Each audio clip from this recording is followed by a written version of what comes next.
This piece here, what I want to do is I want to resaw it. I want to cut it into 1/4-inch strips, and they'll turn out to be that width for a particular project. When I do this, I always want to leave extra material on there because I want to plane it off after, take it down to its finished thickness. So if I'm going to go to a 1/4-inch, let's say, and I'm going to set a 1/4-inch on the saw, once I take it down there, more than likely, if it's a good straight saw job, I might end up having to add an extra 1/16 to it, so it's 5/16. If it's going to be fairly rough, I may want to go to 3/8 and then take it down to 1/4-inch.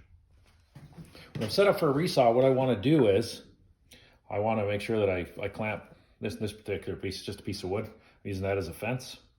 Okay, what I did is I measured from here to the inside of the blade here. And what it determined is it's 3 7/16. So what happens is if I want to go to, let's say, a 1/4-inch in this case, another 1/4-inch to that gives me 3 11/16. So I would add the extra 1/16 to that and go to 3 3/4. So what happens is I want to measure off of my miter slot, and I want to be to that 3 3/4 on both ends. I want to make sure I'm exactly the same. That way, that piece is going to be parallel to the blade, and it's hitting it right at the right angle. I don't want to come in sideways on the blade because that'll cause it to wander, because the back of the blade will actually drag or brush up against the side of the curve cut that you make. I adjusted the guard so that I can't get my fingers in there. And as I push this through, I'm going to use a push stick.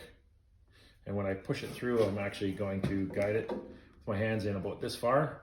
And then I'm going to let the push stick push over. I'm going to be actually taking in my left hand. And I'm just going to guide the back of the piece with my right hand.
Well, that's what we get. Now all I would do is feed that surface again up against the fence, and I would make my next cut. Once I'm all done, then I can take them to the planer and take them to their finished size.